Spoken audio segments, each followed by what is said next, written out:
오늘 우리에게 주시는 하나님의 말씀은 사무엘하 4장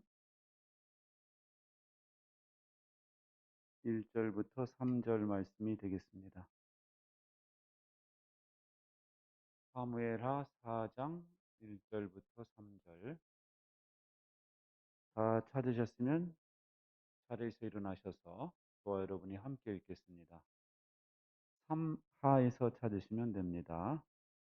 3하 4장 1절부터 3절. 시작. 사울의 아들 이스보셋은 아브넬이 헤브론에서 죽었다는 소식을 듣고서 그만 맥이 풀리고 말았다. 이스라엘 온 백성도 두려움에 사로잡혔다.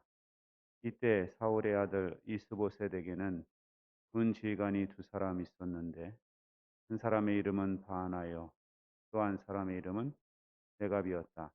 그들은 부에롯 사람 림몬의 아들로서 베냐민 사람이다.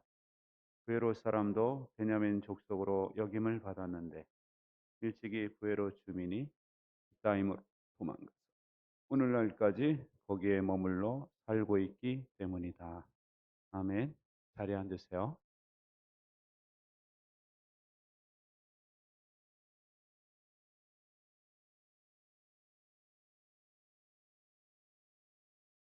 며칠 전에 광주에서 신축 아파트 현장이 무너져 내리는 것을 여러분 보셨나요? 그 외벽이 그냥 그렇게 힘이 없이 무너져 내릴 수가 있을까 그런 생각이 들 정도로 무너지는 걸 보았습니다. 왜 그런가 했더니 원칙을 지키지 않았기 때문에 그래요. 그 원칙은 콘크리트를 타설을 하면은 그 양생 기간, 굳어지는 기간을 꼭 지켜야 되는데 이 공사 기간을 단축하려고 그 기간을 무시한 겁니다.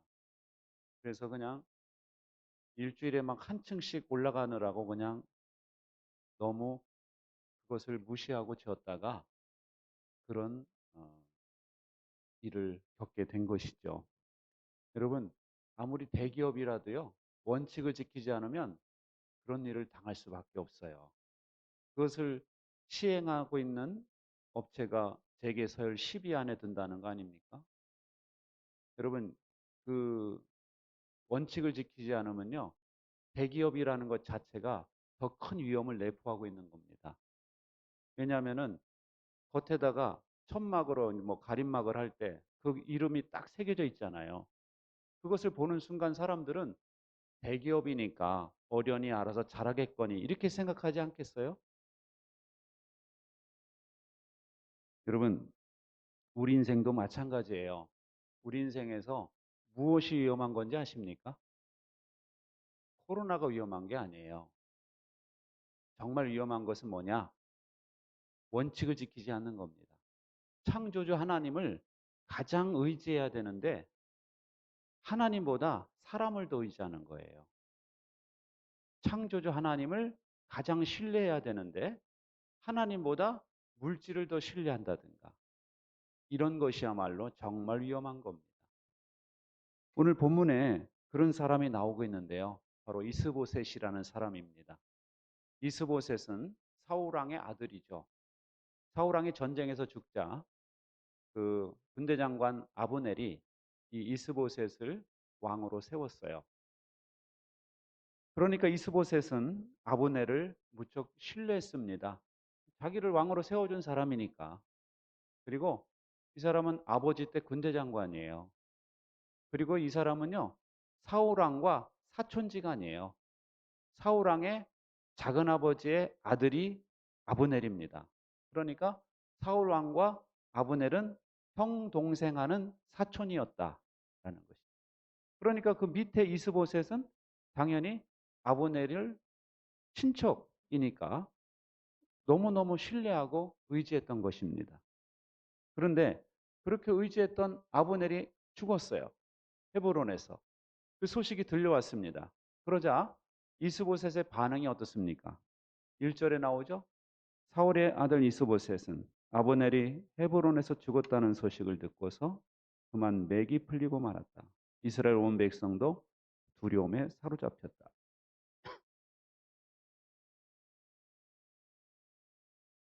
맥이 풀리고 말았다라는 말은 무기력하게 되었다라는 의미가 있습니다. 여러분, 왜 아브넬의 죽음의 소식을 듣고 그런 반응을 보였겠습니까? 그것은 이스보셋이 아브넬을 하나님처럼 너무 의지했기 때문에 그래요. 이 이스보셋에게 아브넬은 마치 보루처럼, 그리고 성벽처럼 자기를 보호해주는 사람으로 생각하고 있었는데, 그 사람이 죽다 보니까 이렇게 맥이 탁 풀리고 말았다라는 것입니다. 그리고 백성들이 보니까 아브넬이 죽었죠. 왕도 가만히 보니까 왕이 뭐 힘을 내는 게 아니라 왕이 맥이 탁 풀려 있죠. 그러니까 온 이스라엘 백성들은 두려움에 사로잡힐 수밖에 없었다라는 것이죠. 그런데 그런 모습을 보이니까 어떤 일이 벌어지느냐? 레갑과 바하나라는 군대 지휘관들이 있었어요. 이 사람들은 베냐민 지파 사람들입니다.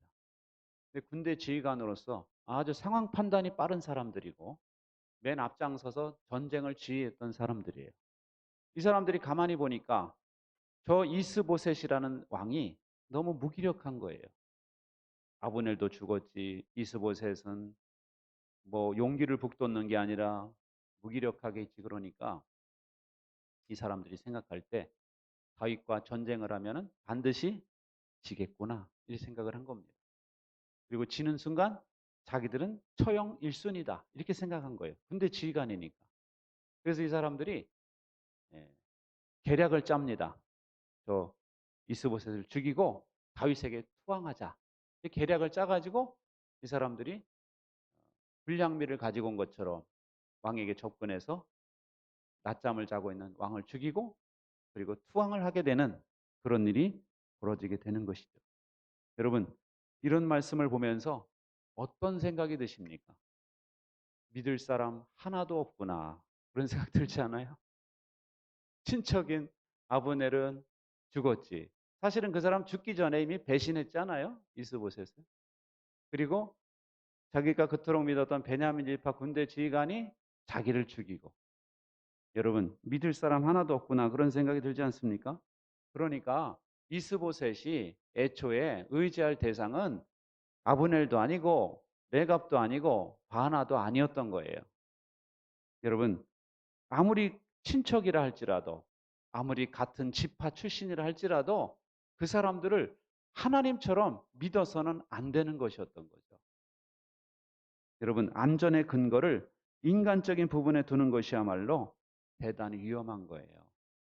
같은 친척이라고 너무 의지하고, 같은 형제라고, 또 우리 뭐 같은 뭐 피가 섞였다고 해서 여러분들이 너무 의지했다가는 그 사람이 오히려 올무가 될 수도 있다라는 것이죠. 잠언 25장에서 이렇게 말씀합니다. 시작. 환난을 당할 때 진실하지 못한 사람을 믿는 것은 마치 썩은이와 뼈가 부러진 다리를 의지하는 것과 같다. 여러분, 이가 썩으면 음식이 닿으면요 아프죠. 그리고 씹을 수가 없어요. 부러진 다리는 거기에 힘을 줘가지고 일어나려고 하는 순간 극심한 고통에 시달리게 됩니다. 그런데 진실하지 못한 사람을 의지하는 것이 이와 같다는 거예요. 근데 여러분, 사람은 누구나 진실하지 못해요. 왜냐? 성품이 진실하지 못한 것도 있고, 또 하나는 실력이 안 돼서 진실하지 못합니다. 자기는 약속을 지키고 싶어요. 그런데 실력이 안 돼. 돈이 너무 부족하든가 실력이 안 돼서 진실하지 못하게 될 확률이 대단히 많습니다. 사람을 의지하는 것 자체가 진실하지 못한 사람을 의지하는 것과 마찬가지예요. 여러분, 우리는 하나님을 의지하시기 바랍니다. 히브리서 13장에 보면 같이 읽어보겠습니다. 주님께서 친히 말씀하시기를 내가 결코 너를 떠나지도 않고 버리지도 않겠다 하셨습니다. 그래서 우리는 담대하게 이렇게 말합니다. 주님께서는 나를 도우시는 분이시니 내게는 두려움이 없다. 누가 감히 내게 손댈 수 있으랴. 여러분, 주님의 약속을 신뢰하시기 바랍니다. 우리 안에 있는 두려움을 어떻게 극복할 수 있느냐? 사람을 의지해서 극복하는 것이 아니라 하나님의 약속을 붙잡고 믿을 때 우리가 두려움을 극복할 수 있는 거예요. 하나님은 나를 도우시는 분, 하나님은 내 편에서 싸워주시는 분이시다. 이것을 신앙 고백을 할 때 우리 안에 두려움이 사라질 줄 믿습니다. 여러분, 하나님이 나를 도우시는데 누가 감히 나를 건들 수 있느냐? 이 고백을 하는 사람이 뭐가 두렵겠어요, 여러분? 디모데후서 1장에서도 같이 읽어보겠습니다. 디모데후서 안 돼? 오케이. 하나님께서는 우리에게 비겁함의 영을 주신 것이 아니라 능력과 사랑과 절제의 영을 주셨습니다. 여러분, 우리 성령께서 우리 안에 임하시면은요, 두려움이 쫙 임하는 게 아니래요. 비겁함의 영을 주신 것이 아니라 사랑과 능력과 절제의 영을 주셔가지고 두려움에 맞설 수 있는 용기를 주시는 것이다. 할렐루야. 성령이 임하시면 우리 안에 사랑의 마음이 생기고 능력이 생기고 절제하는 마음이 생겨가지고 두려움의 실체를 뚜렷하게 보면서 오히려 그것을 맞서 대항할 수 있는 은혜가 주어지는 거예요. 시편 118편에 보면 이렇게 고백을 합니다. 시작. 주님은 내 편이시므로 나는 두렵지 않다. 사람이 나에게 무슨 해를 끼칠 수 있으랴. 주님께서 내 편이 되셔서 나를 도와주시니 나를 미워하는 사람이 망하는 것을 내가 볼 것이다. 주님께 몸을 피하는 것이 사람을 의지하는 것보다 낫다. 할렐루야. 여러분, 우리가 두려움을 극복하는 비결은 사람을 의지하는 게 아니에요. 오히려 하나님이 내 편이시다. 하나님이 나를 도우신다. 여러분, 이걸 믿을 때 믿음이 두려움을 이길 수 있는 것입니다. 두려움은 믿음으로 이길 수가 있는 거지 백으로 이기는 것이 아니에요. 여러분, 그리고 우리는 주님의 이름으로 여러분 물리치시기 바랍니다. 시편 118편에 이렇게 고백합니다. 시작. 문나라가 나를 에워쌌지만 나는 주님의 이름을 힘입어서 그들을 물리쳤다. 그들이 나를 겹겹이 에워쌌으나 나는 주님의 이름을 힘입어서 그들을 물리쳤다. 아멘. 여러분, 주님의 이름으로 그들을 물리쳤대요. 나라가 에워쌌다. 이거 어마어마한 사건 아닙니까? 한두 사람이 나를 에워싸는 게 아니라 나라가 나를 에워싸고 그들이 나를 겹겹이 에워쌌지만 나는 주님의 이름으로 그들을 물리쳤다. 여러분, 우리의 이름 석자에는 권세가 별로 없어요. 그렇지만 주님의 이름에는 권세가 있음을 믿으시기 바랍니다. 예수의 이름으로 일어서시고 예수의 이름으로 물리치시기 바랍니다. 앙겔라 메르켈 독일 총리가 있잖아요. 이분이 독일 최초의 여성 총리로서 16년을 재임을 했는데요. 지지율 80%를 받으면서 지난해 12월에 화려하게 퇴장을 했어요.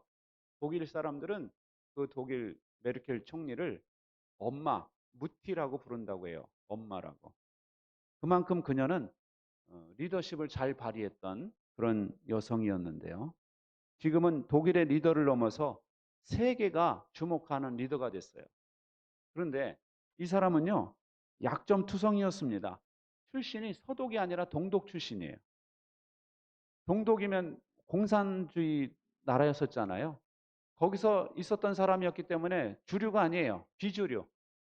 거기 출신이었고, 게다가 그 독일에서는 그 정치 가문이 있잖아요. 대대로 내려오는. 그 가문이 아니라 아버지가 목사예요, 목사. 그러니까 뒷 배경이 없는 사람.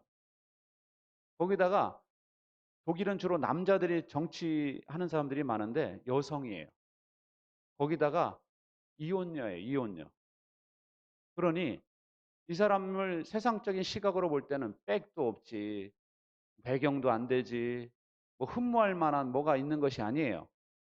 그런데 카리스마도 없고 이웃집 아줌마 같은 그런 여성이 어떻게 세계의 리더가 될 수 있었는가?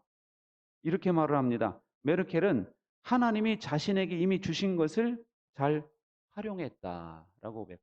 하나님이 나에게 주신 것을 잘 활용했다는 거예요. 그러니까 이 여성은 하나님을 신뢰했던 거죠. 하나님을 신뢰하고 내게 주신 것이 무엇이든지 간에 그걸 가지고 잘 활용을 해가지고 리더십을 발휘했더니 이렇게 탁월한 리더가 될 수 있었다라는 거예요. 여러분, 하나님이 함께 하시면요, 내게 있는 것이 보잘것없는 것 같아요, 내가 볼 때는. 그런데 그것이 어마어마한 기적을 일으키는 재료가 될 수 있다라는 사실을 믿으시기 바랍니다. 모세 지팡이. 모세 지팡이가 뭐 대단한 거예요? 금으로 만들었습니까? 아니에요. 그냥 모세 지팡이는 양들을 칠 때 쓰던 지팡이, 양들의 털과 똥이 묻어있는, 흙이 묻어있는 그냥 평범한 지팡이에요. 그런데 하나님을 신뢰하고 이것을 쓰기 시작하니까, 지팡이를 내밀으니까 말이죠, 홍해가 갈라지는 기적이 나타나잖아요. 할렐루야. 지팡이를 가지고 바위를 향해 명령하니까 바위에서 샘물이 터지고. 여러분, 하나님이 함께 하시면은요, 내가 볼 때는 내가 가진 재능이 아무것도 아니에요. 그런데 하나님이 함께 하시면 그 재능이 탁월하게 쓰임 받을 수 있어요. 다윗의 물맷돌. 물맷돌, 여러분, 그 돌이 뭐 특별한 돌입니까? 그 골리앗과 맞짱 뜰 때 그 땅에 떨어져 있던 물맷돌이에요. 근데 그걸 주워다가 돌려가지고 탁 놓으니까 그 돌이 말이죠, 골리앗을 향해서 정확하게 그냥 탄도 미사일처럼 촥 날아가더니 한 치 오차도 없이 정확하게 맞잖아요. 그래가지고 블레셋을 이기는 역사가 나타나지 않습니까? 여러분, 우리 하나님께서 여러분과 함께 하시면 여러분에게 있는 재능, 우리 자녀들에게 있는 재능 별거 아닌 것 같아도 그것이 놀라운 기적을 일으키는 재료가 될 수 있다는 사실을 믿으시기 바랍니다. 그래서 중요한 것이 주님을 신뢰하는 것이 중요한 거예요. 주님을 신뢰하고 나갈 때 내게 있는 것이 새롭게 보이는 거예요. 이것을 새롭게 활용할 수가 있는 겁니다. 주님을 신뢰하지 않으면, 아이고 뭐 우리 집안에서 뭐 그렇지, 뭐 내가 뭐가 있겠어, 이렇게 매번 부정적인 이야기만 하는 거예요.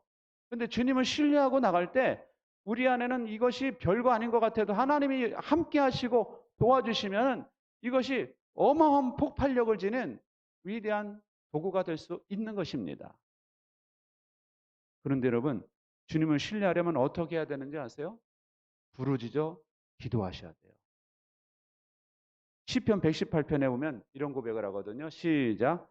내가 고난을 받을 때 부르짖었더니 주님께서 나에게 응답하여 주시고 주님께서 나를 넓은 곳에 세우셨다. 여러분, 기도하면은 기도를 받으시는 분이 전능하신 하나님이심을 깨닫게 되는 것입니다. 그리고 그 하나님이 내 편이심을 깨닫게 되는 거예요. 그러면은 하나님이 일하기 시작하는 겁니다. 시선이라는 찬양의 가사가 있어요. 같이 읽어보겠습니다. 모든 시선을 주님께 드리고 살아계신 하나님을 느낄 때 내 삶은 주의 역사가 되고 하나님이 일하시기 시작하네. 모든 시선을 주님께 드리고 전능하신 하나님을 느낄 때 세상은 주의 나라가 되고 하나님이 일하시기 시작하네. 이게 바로 기도예요. 우리의 눈을 주님께 돌리는 겁니다. 시선을 주님께 돌리면은요, 그 다음에 막 느낌이 와요. 이게 바로 믿음이라는 거예요. 전능하신 하나님, 느낌이 옵니다. 살아계신 하나님, 느껴져요. 이게 바로 믿음입니다. 믿음이 생기면 누가 일하기 시작하신다고요? 하나님이 일하기 시작하시는 거예요. 할렐루야. 미국 기업에 아마존이라는 기업이 있죠. 창업자 제프 베이조스가 이런 말을 했어요. 사람들은 나에게 5년 후나 10년 후 무엇이 변할 것인지 묻지만 무엇이 변하지 않을 것인지는 묻지 않는다. 전략은 변하지 않는 것에 토대를 두어야 한다. 여러분, 사람들이 5년 후에 어떤 산업이 뜰 건가? 인공지능, 사물인터넷, 로봇, 정보통신기술, 이런 것들이 어느 분야에서 뜰 건가를 늘 생각하면서 그쪽에 내가 말이야 미리 알았으면 투자를 이쪽에 해놔야 되는데 막 이러지 않습니까? 물론 필요하죠. 그런데 그것보다 더 중요한 것이 있어요. 무엇이 변하지 않을 것인가? 거기에 토대를 둬야 된다는 것이죠. 여러분, 바다에서 방향을 잃잖아요. 지나가는 배, 불빛을 보고 방향을 잡으면 안 돼요. 왜냐하면 그건 수시로 변하기 때문에. 북극성을 보고 위치를 잡아야 되는 것입니다. 북극성은 변하지 않기 때문에. 여러분, 우리도 마찬가지예요. 세상이 혼란스러울 때 영원히 변하지 않는 하나님의 말씀을 신뢰하시기 바랍니다. 영원히 변하지 않는 하나님을 여러분 붙잡으시기 바랍니다. 그럴 때 우리가 혼란스러운 세상에서 흔들리지 않을 수가 있는 거예요. 어느 농부가 노새를 몰고 가다가요. 노새가 깊은 웅덩이에 빠졌어요. 근데 웅덩이가 너무 깊어요. 그리고 노새가 너무 늙었어요. 그래가지고 이 농부가 고민을 한참 하다가 그래 그냥 묻어줘야 되겠다. 해가지고 삽을 들고 이 노새를 향해서 흙을 붓기 시작을 했습니다. 이제 잘 가라고 이제 작별 인사를 하고 묻어주는 거예요. 열심히 삽질을 한참 했는데 갑자기 노새가 자기 옆에 서 있는 거예요. 어떻게 된 걸까요? 그렇죠. 노새를 향해서 등어리에다 막 흙을 던졌는데 노새가 등어리 흙을 털어버린 겁니다. 털어버리고 그 위에 선 거예요, 자꾸. 그러니까 노새는 떨어지는 흙을 죽음의 소재로 삼은 것이 아니라 생명의 토대로 삼았다라는 것입니다. 여러분, 우리 신앙인이라는 게 바로 그런 거예요. 우리 신앙인으로 살다 보면은 신앙인으로 살아도 고난이 계속 연속해서 옵니다. 삶의 과제들이 계속 떨어져요. 우리 어머니가 자주 하시던 말씀이 생각나요. 죽어라, 죽어라 하는구나. 어렸을 때부터 많이 들었어요. 죽어라, 죽어라 하는구나. 왜냐하면 오남매를 키우다 보니까 너무 돈 들어갈 일이 많은 거예요. 육성예비에다가 뭐에다 거기다가 남편은 뭐 속색에다 일찍 가셨지. 우리 어머니 혼자서 오남매를 키우시느라고 얼마나 힘드셨겠어요. 죽어라 죽어라 하는구나. 이 말을 저는 귀에 달고 살았어요. 그러니까 계속 죽어라고 그냥 계속 흙이 떨어지는 거예요 그냥. 근데 우리 어머니는 그때마다 그것을 딛고 일어서시더라고요. 할렐루야. 뭐가 있었기 때문에? 신앙이 있었기 때문에. 하나님이 어떻게 하시겠지? 하나님이 하시겠지 하면서 하면은 그것이 나를 죽음으로 이끄는 재료가 아니라 생명의 토대가 되더라 하는 것이에요. 할렐루야. 여러분 신앙인의 사람들은요. 사람들이 우리를 향해서 아무리 악을 행하고 아무리 공격을 해도요. 그것을 바꿔버릴 수 있는 놀라운 능력이 있어요. 성경에 보면 요셉이 그런 말을 하죠. 하나님은 악을 선으로 바꾸사. 할렐루야. 악을 선으로 바꿨대요. 그러니까 형들은 동생을 죽이려고 했는데 그것이 오히려 온 가족의 생명을 살리는 애굽의 국무총리가 돼가지고 나타나잖아요. 여러분 하나님 안에 있으면 그런 은혜가 있는 거예요. 주변 사람들이 우리를 향해서 막 공격을 하고 화살을 쏴대고 죽어라 죽어라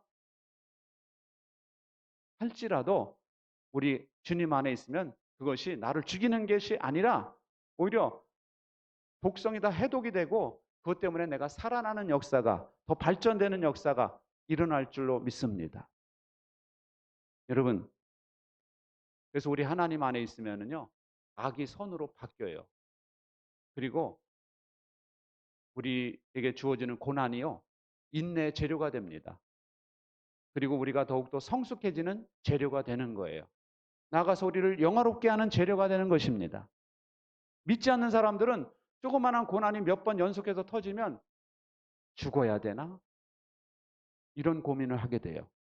그렇지만 믿는 사람들은 전혀 다르게 해석하는 거예요. 전혀 다른 반응이 나타나는 겁니다. 내가 이것 때문에 더 빨리 탈출하겠구나. 이 웅덩이에서. 이렇게 해석이 되는 거예요. 그러니 중요한 게 뭐냐?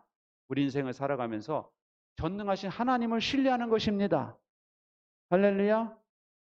여러분 살아가면서 사람을 신뢰하는데 이 사람이 배신했는데 또 다른 사람이 또 배신하고 세 번째 사람이 배신해봐요. 인생 살고 싶지가 않은 거예요. 그런데 하나님을 신뢰하는 사람들은 사람들이 배신해도 네가 날 배신해? 하나님은 날 배신하지 않으셔. 담대하게 일어설 수 있는 거예요. 그러므로 여러분들이 의지할 대상은 사람이 아니라 전능하신 하나님께 소망을 두시고 그분을 신뢰하시고 사시기 바랍니다. 그래서 우리가 주님을 신뢰하면서 나갈 때 이번 한 해 동안 어떤 것도 여러분을 삼킬 수 없다라는 사실을 기억하십시오. 그리고 날마다 주님 안에서 승리하며 살아가는 저와 여러분이 되시기를 주님의 이름으로 축원합니다. 기도하겠습니다.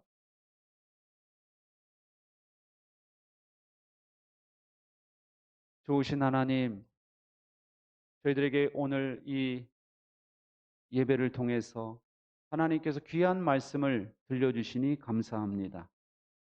세상의 사람들이나 물질이나 자녀에게 소망을 두지 않게 하여 주시고 우리 전능하신 하나님께 소망을 두게 하여 주옵소서. 그래서 어떤 인생의 환난과 시련이 온다 할지라도 예수님의 이름으로 물리치게 하여 주시고 그것이 우리를 죽음으로 파멸로 몰아가는 것이 아니라 오히려 우리를 생명으로 이끄는 토대가 될 수 있도록 인도하여 주시옵소서. 우리에게 더 큰 믿음을 주시고 날마다 우리 하나님을 신뢰하며 주님과 동행하는 삶을 살게 하여 주시옵소서. 감사드리며 예수님의 이름으로 기도하옵나이다. 아멘.